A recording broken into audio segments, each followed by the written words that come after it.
Do you ever feel overwhelmed by the ever-changing world of technology? Tech It Out can help make some sense of it all. Breaking down geek speak into street speak, technology columnist, author, and TV personality Mark Saltzman covers consumer technology each week for every listener. Mark tackles the latest news, reviews, and how-tos to help you understand what's hot, what's not, and why. Hey everyone, welcome to Tech It Out, episode 436.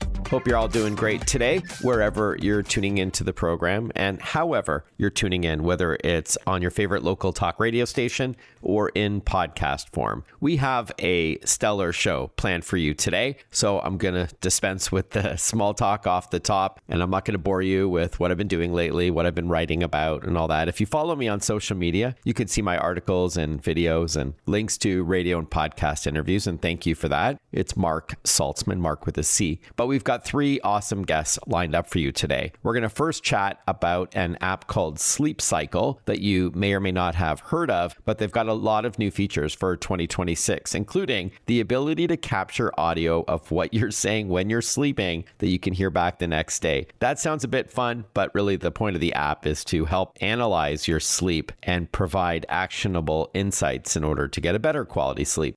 We'll kick off Tech It Out with an interview about Sleep Cycle. After that, a smartwatch for kids that also gives peace of mind to mom and dad. We're going to chat with a company called Cosmo to learn about JrTrack 5. It's a kid's smartwatch with lots of tracking features built in. Finally, and speaking of wearables, we're going to chat with a blind individual. His name is Mike Świątek, and he's going to talk with us about life with Meta glasses and what that means for people with disabilities. So we're going to talk tech and accessibility, focusing mostly on the Meta smart glasses from someone who benefits from it daily, personally and professionally. And so a jam-packed Tech It Out for you this hour. Tech It Out is powered by Visa and Norton, two companies that aim to protect you in slightly different ways. We'll get to more of that shortly, but let's officially kick off a brand new show with our first interview.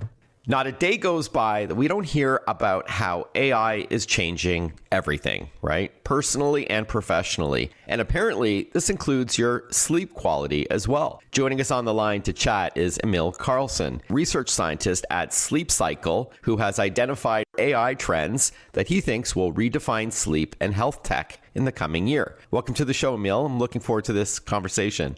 Thank you so much for having me, Mark. Yeah, of course. Well, it has been 6 years since I've had Sleep Cycle on the show. Long overdue to have you back on. Why don't we start at a high level before we talk about AI and all that? Let's hear what Sleep Cycle is all about. So we are basically the world's largest sleep apps with millions of active users. And our mission is really to help people take control over their sleep.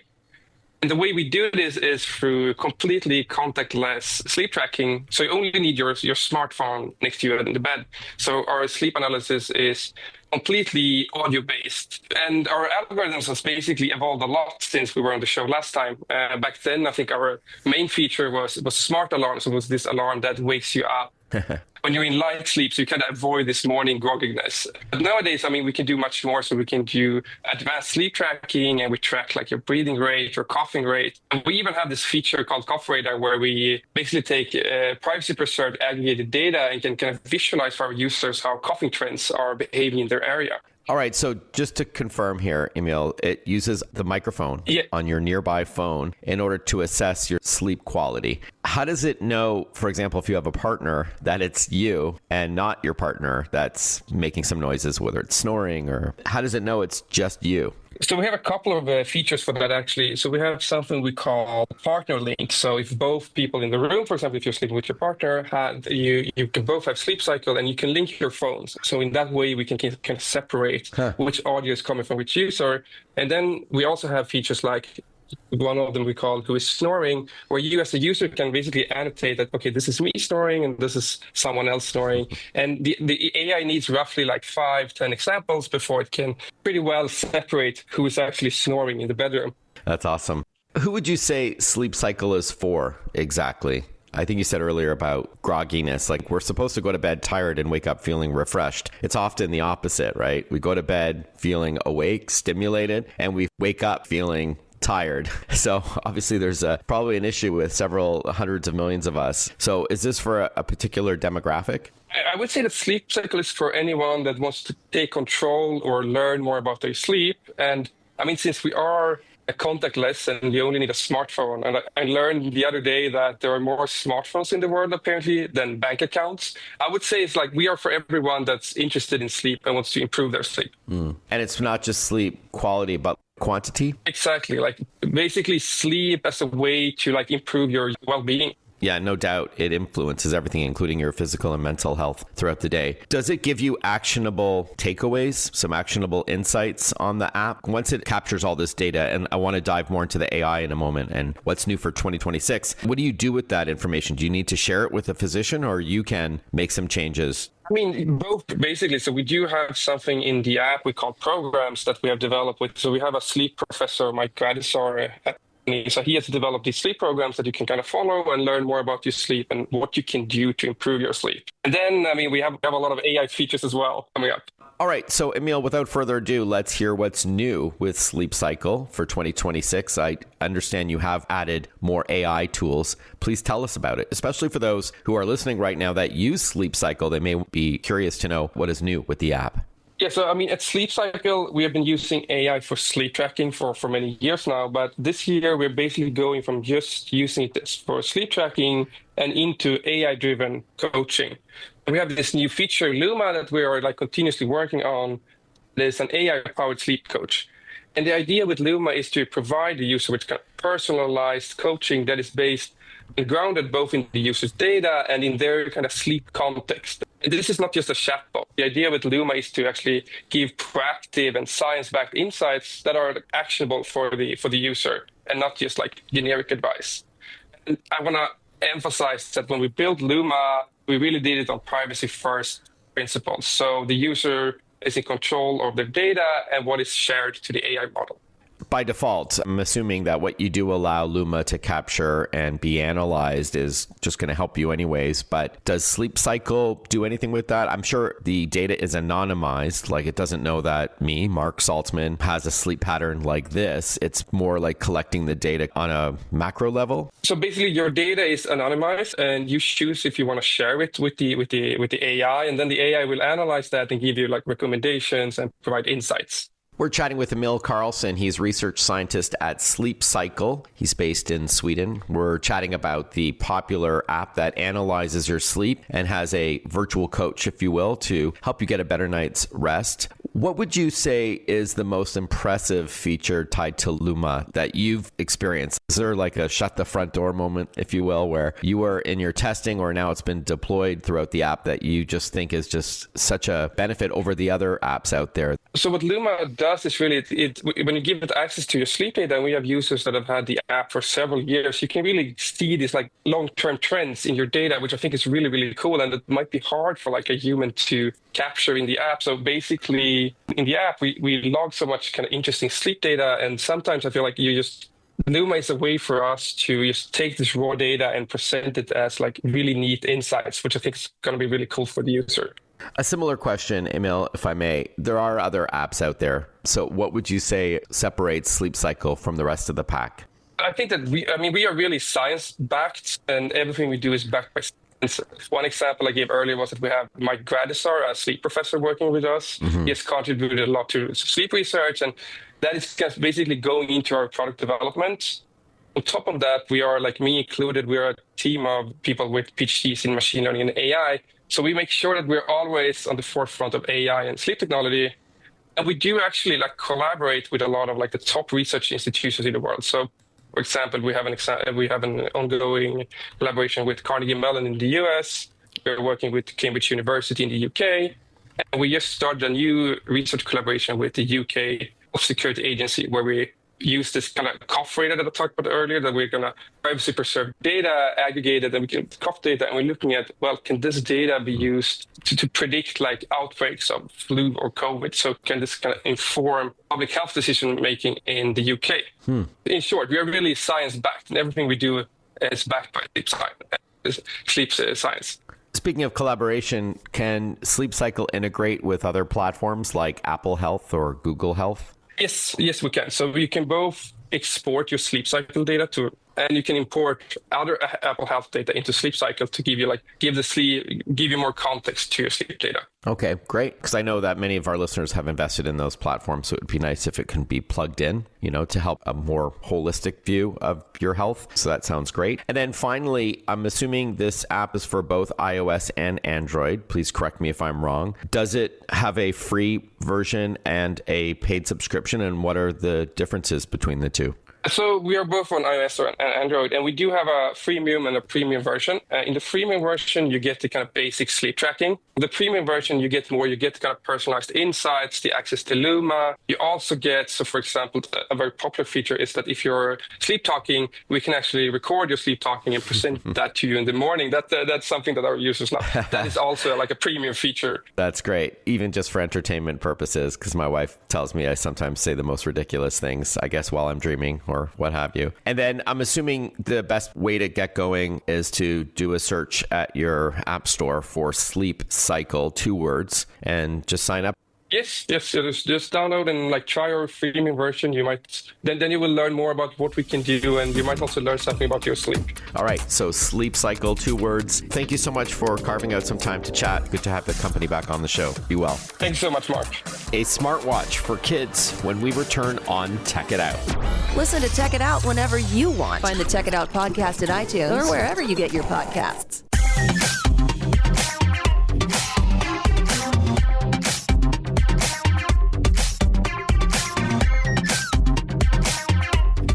Welcome back to Tech It Out. I wanted to give a shout out to Norton, an incredible partner of mine on Tech It Out. In today's connected world, a simple antivirus isn't enough. Your identity, your finances, your privacy, it's all on the line. That's why you need Norton 360 with LifeLock, the comprehensive solution that bundles device security and identity theft protection. Tech It Out has proudly partnered with Norton as they protect your PC, Mac, and mobile devices from viruses, ransomware, and other kinds of malicious software. LifeLock takes it a step further, constantly monitoring for the fraudulent use of your personal info from your social security number to your bank accounts. If a threat is detected, you receive an alert. If the worst happens and your identity is stolen, a dedicated US-based identity restoration specialist will be there to personally help fix it. Plus, with the $1 Million protection package, you get coverage for stolen funds and expenses. Norton 360 with LifeLock gives you the power to defend your entire digital life. Stop patching together protection. Get the all-in-one peace of mind you need with Norton 360 with LifeLock. And Tech It Out listeners get a huge discount. In order to do so, visit norton.com/techitout. That's norton.com/techitout.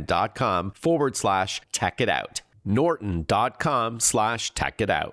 Just as wearables like smartwatches are becoming popular among adults, and shameless plug alert, I wrote the book Apple Watch for Dummies, kids too can benefit from this technology with affordable watches that give kids freedom and at the same time, they can give parents peace of mind. One of the biggest names in this space is Cosmo, a family-first company, as they call themselves, and its JrTrack 5 Kids smartwatch, which we're going to learn about now with Russell York. He's a parent, tech entrepreneur, cybersecurity expert, and founder and CEO of Cosmo, the company behind JrTrack 5. Thanks for your time, Russell. Mark, thanks for having me. Pleasure. Before we talk about the watch itself, again, it's called JrTrack 5 Kids Smartwatch. Please tell us a bit about Cosmo. Absolutely. Well, Cosmo is, as you described it, a family technology company. Founded in 2020, we really came onto the scene in the middle of a movement where parents are looking at technology with a much more critical eye. There's so much more research and awareness available today about the impact of technology on young kids, and the amount of intentionality that we're seeing today in how parents introduce technology to their kids, it's skyrocketing. We talk a lot about parent techxiety, where they both understand the inevitability of their kids encountering technology and so many of the benefits that come from technology, including safety and connection. But then the baggage that comes with that, and so many things that parents are concerned about, from everything from mental health to social development. Cosmo's here to provide a different way for parents to onboard their kids to technology, to get some of the benefits of connection without the whole bloated smartphone proposition. And so that's where we came from. And as you noted, our JrTrack 5 smartwatch is the device that we offer for young kids in that pre-smartphone age range. That's great. And I'm sure everything you just said resonates a lot with the listeners, especially parents and grandparents of kids concerned about their reliance, addiction, even on technology. No surprise then that on your website it says, we believe technology should inspire the best of childhood, not steal it. And using it as a tool that could be fun, but also practical. And that's a great segue into the product. So it's called JrTrack 5 Kids Smartwatch. It is for kids and arguably for their parents as well. Talk to us about it. And I'm assuming that the parents can be connected to the watch through an app on their end. Absolutely. There's a parent app. The device is a standalone product. So unlike an Apple Watch that you might use in tandem with your smartphone, the JrTrack is a phone to itself. It's got its own SIM card, its own phone number. And so it's really a phone on your kid's wrist, and it comes with just select kid appropriate and parent requested functions. And that's everything from calling, messaging, voice notes, and then a select list of applications, calculators, a pedometer, these kinds of things. And it's all managed by this parent app and by parent permission. So you can add music to the device if you want. We've got Spotify, we've got a handful of music applications. There's meditation, there's kids news, there's all these things, but all that exists in an app store that parents manage. And so it's really a customizable experience. Mm-hmm. And so we see kids as young as 5 and 6 years old that parents want to be connected with for safety reasons. We've got geofencing, we've got GPS tracking, we've got SOS functionality. And then on the older end, all the way up to 12, 13 years old, where the device is much more of a fully fledged connected product where you have kids calling their friends and texting and group texting with their friends. Again, all in a parent administered environment. Parents can oversee and review text messages. They can see call logs. They approve contacts. And so it's a device that grows with your kid up to a point where maybe they're now ready to take a step into a more, call it adult kind of a device, a phone of some kind. But it's that pre-smartphone device that parents are able to kind of customize and that grows with your child.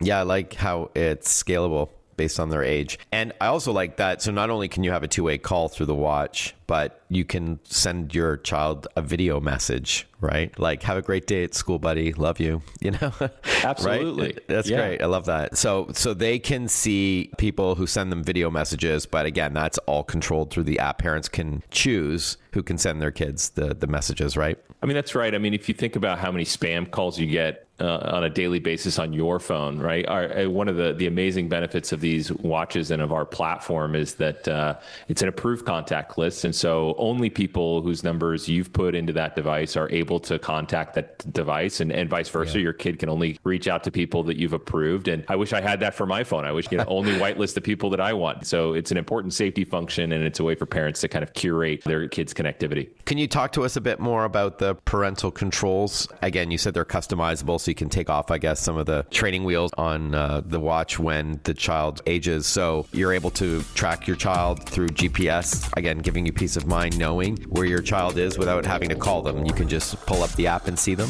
That's right. Russell will expand on that answer when we return on Tech It Out. Want to follow Mark? Google him. Mark with a C and Saltzman with a Z.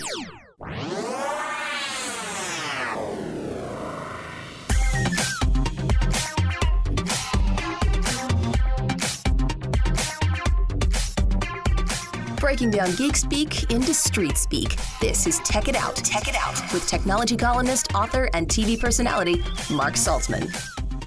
Welcome back to Tech It Out. We're chatting with Russell York. He is the founder and chief executive officer of Cosmo. It's the company that is behind the JrTrack 5 Kids Smartwatch, a very popular product. We'll get to pricing and availability in a moment. Russell, I'm sorry we had to take a quick break just as I was asking you about tracking your kids. Instead of having to call them to see where they are, you can just pull it up on your phone to give you that peace of mind that parents no doubt want to be able to see where their kids are. Can you please elaborate on that? Yeah, that's right. So one of our technology principles from when we first started this company is parents know best. And so we've really built this entire ecosystem from the watch to the parent app with the idea that parents should have 100% control over what the device can do, and that there should be a whole litany of safety features that are built in.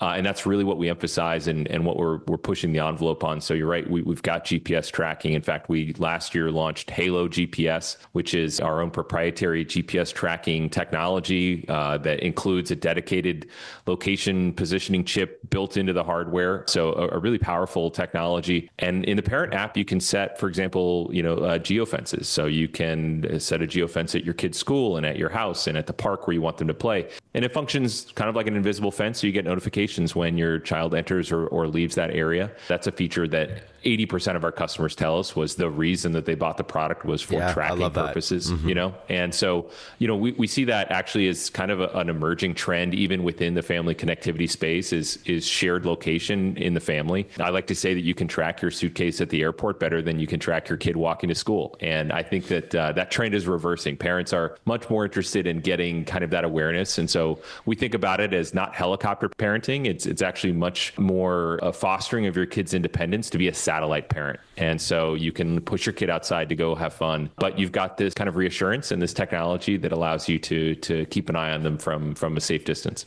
I also like that there is a built-in activity tracker, right? So it's encouraging kids, rewarding them, or gamifying exercise.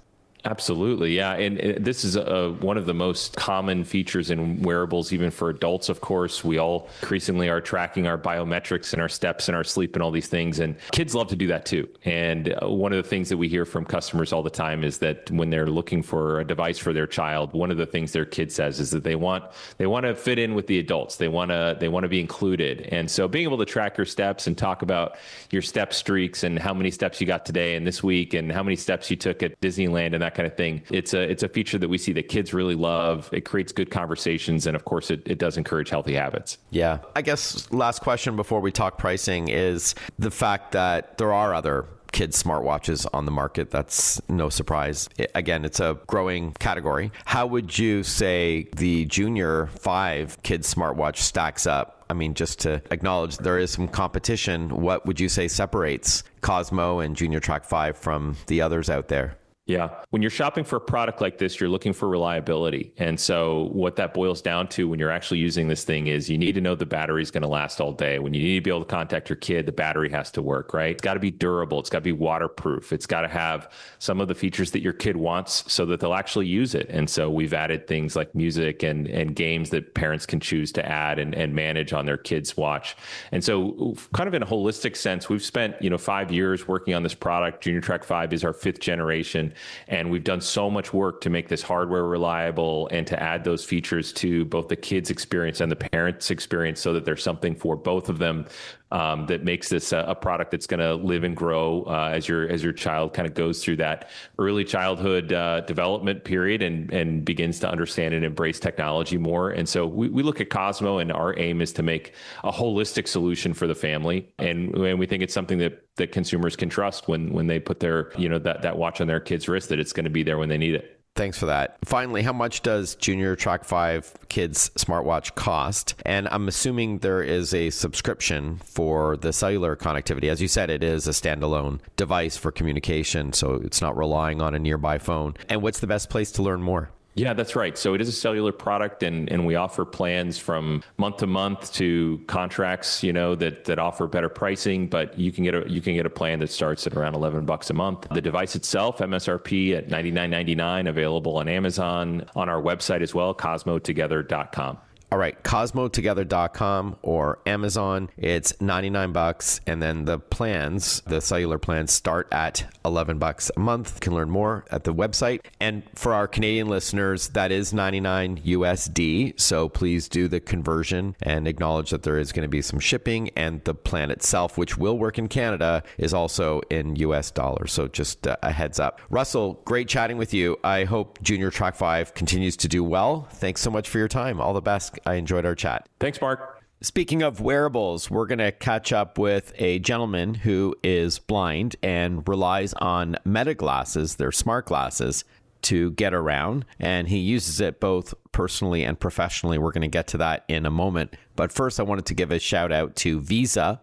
We cover cybersecurity a lot on this program and how you can best protect yourself in the digital age, even if you're not super tech savvy. One part of the solution is securely shopping online. And so I'm thrilled about my partnership with Visa on Tech It Out, as they've made some significant investments in fraud prevention over the past 5 years, as much as $10 billion.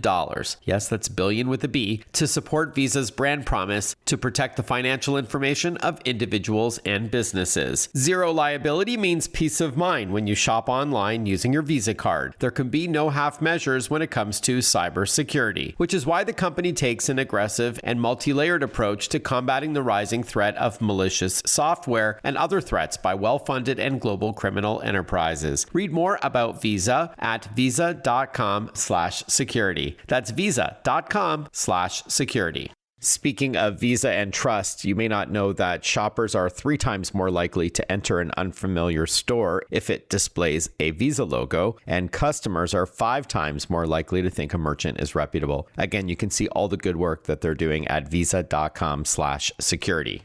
I'd love to hear from Tech It Out listeners if you've got any tech questions for me, maybe tied to the new MacBook Neo that I reviewed for Yahoo, or maybe you've got suggestions for upcoming guests or topics for Tech It Out. I'll spell my name in a moment, but I'm on X, Facebook, Instagram, Threads, Blue Sky, LinkedIn, YouTube, and TikTok. It's Mark Saltzman, MarkSaltzman. So Mark with a C, Saltzman with a Z, or for my fellow Canadians, Saltzman with a Z. All right, so let me know what you think of the show, how you're tuning into the program, if it's on your favorite local talk radio station or in podcast form, and what city you're in. Love hearing all that. We're going to chat about Meta glasses when we return on Tech It Out. Stick with us. Breaking down geek speak into street speak. Tech It Out, hosted by Mark Saltzman.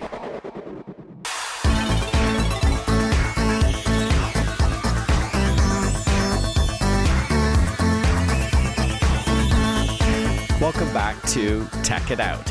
If you're a regular listener to this show, and I sure hope you are, you know then that I love when technology can help those with a disability, like exoskeletons that can assist those in walking, or when AI can help deaf and people with hearing loss see captions or real-time ASL signing in a Zoom call. And the same goes for tech that can help those who are blind or with low vision, as I recently covered at the Consumer Electronics Show with a new kind of braille printer for labels. On a related note, we're now going to hear how Meta's smart glasses can empower people like my next guest, Mike Świątek. Welcome to the show, Mike. Good to talk to you. Hi, Mark. Great to be here, and thanks for the opportunity to discuss technology and accessibility. Yeah, I'm really looking forward to this. As I mentioned in my introduction, I try to cover this topic quite a bit. I'm genuinely interested in this tech as an enabler, right? Before we talk tech, though, Mike, tell us a bit about yourself. Sure. I was born with an eye disease, retinitis pigmentosa. People with this disease can start with a lot of vision and quickly drop to no vision, or start with very low vision and over years lose their vision. I was pretty low to start. I didn't know because I had nothing to compare to. I was diagnosed at 15 and told I'd be totally blind at 35. I've avoided that, but since about the age of 40, I use a mobility cane, and I really rely on technology to help me in my day-to-day functions. Thanks for that. Would you call yourself legally blind? Like, what's the definition? Just out of curiosity, or low vision? What I consider blind, low vision, I'm closer to blind, and legally blind is a U.S. categorization of people with blind or low vision. But yes, I qualify as legally blind in the U.S. Thank you. I was just curious, and forgive my ignorance. So let's get to your aha moment, if you will, with the smart glasses that you've tried from Meta. Of course, that's the parent company to social media platforms like Facebook, Instagram, WhatsApp. They do have these wearable devices that sound like they've really changed your life, but I'll let you answer that. Yeah, I'll start with a less than an aha moment, but just shows how important these things can be, is most of the world's been able to use earbuds for a while now. But as a blind person, the earbud is a very dangerous piece of technology, because if I drop it, I'm going to have a very difficult time finding it. So just having the hearing in the back of the glasses that I generally wear, dark glasses anyway, is great. The aha moment really came visiting a museum, an art museum here in Miami. and being able to look and say, what am I looking at to the glasses? And it gives a fairly good description of the painting or artist sculpture. I can also ask it, because of the Meta AI, can you tell me about the artist or tell me who you think the artist is? It can let me dig deeper on the painting. And if it doesn't know the artist, and I can get positioned in front of the little placard next to a painting, I can actually say, Meta, read the placard and tell me who the artist is. Wow. So for exploring a museum, it's really incredible. Fascinating. And I understand you're chief strategy officer for your company. Are you able to leverage these glasses for work? Yeah, in my company, and I have a couple of roles. One is chief strategy officer, but also chief accessibility officer. It allows me to use hands-free my phone. I was recently traveling and received a phone call that without the Meta glasses, I would have been fumbling to find my phone in my bag and probably never answered the call. It allows me to listen to WhatsApp messages, another Meta company. It allows me to respond. It allows me to do a lot of things hands-free. It allows me to even draft some emails. I'm looking for that to get better in the future and help me organize files. But as a blind person, I have a pretty good idea of what data is around me, and I can find that data using voice. And these glasses are really going to be a key bridge to my voice, to the uncovering of where documents are, responding to them, adjusting them, working on them. And then in the personal life, the Meta glasses have already linked up with other companies like Spotify, like Audible, that I can quickly go and say, go back to that book and play for me. And even on the music market, it's pretty amazing. Something that I think sighted people will enjoy. I can actually be listening to a favorite piece of music on Spotify and ask Meta, who is the artist? And tell me a little more about the artist, or give me another suggestion of something I may enjoy similar to this artist. So it's really, from a personal and professional, it's a next stage to making me more productive and allowing me to live a more seamless, happy life. Yeah, I love this anecdotal take on things that we may take for granted, with these wearable devices, but coming from someone who is blind or low vision, I think it sounds really empowering. And maybe if I could add to that, there's again, it's Meta really constantly connecting with the other apps that are available. There are several apps for blind people like Be My Eyes, Ira, Seeing AI. The Seeing AI app now allows you to upload a picture of a family member, a friend, or coworker, that even if I'm sitting in a room and I don't know who's sitting next to me, my Meta glasses will be able to very soon tell me who's in the room with me. And as a business executive, right, not wanting to share secrets with the wrong people, it's pretty critical that I know who's in that room. And up until this point, I just have to guess and keep my mouth quiet. Yeah, that's really interesting. And you work for an airline company, is that right? Correct. Abra Group is the parent of a few airlines. The two most notable are Avianca, which is based in Central America, Colombia, and Ecuador, and Gol Airlines, which is based in Brazil. And I do a lot of travel as a result of that. And again, the Meta glasses are making it much easier to navigate through airports and in the travel experience. We're going to continue chatting with Mike Świątek in a couple of minutes from now. We're going to chat more about wearing the Meta glasses and where Mike thinks this technology may be going in the near future, both for wearables and other assistive technologies, which is a space that I try to cover quite a bit. Love it. You are listening to Tech It Out. I'm your host, Mark Saltzman. Feel free to reach out on social media to say hi. It's Mark with a C, Saltzman with a Z, and you'll find me on all the major platforms. More with Mike Świątek when we return on Tech It Out. Follow Mark Saltzman on Facebook, on Twitter, on Instagram. Listen to Tech It Out whenever you want.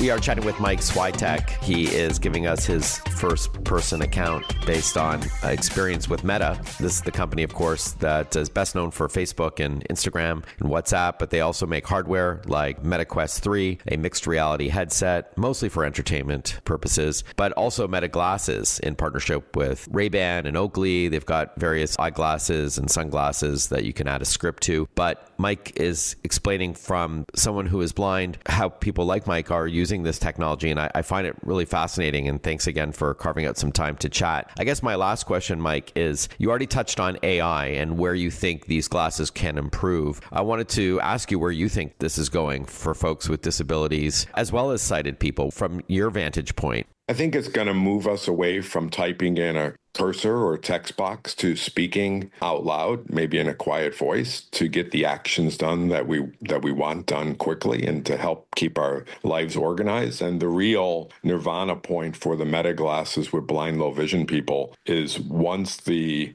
speed is improved, I can be getting visual cues as I walk down a street in real time. It's hard to maybe imagine as a sighted person, but your brain can pretty much imagine what the settings are like around you. And I did have vision or a little more vision at an early age, so I still know what a banana looks like or the color of an apple. Mm-hmm. So the descriptions are quite amazing. And I would predict within the next 5 years, you'll see blind low vision people walking down streets with no guidance, maybe with no mobility cane, with no guide dog, and not tripping over things and finding their way. And that will be an amazing future.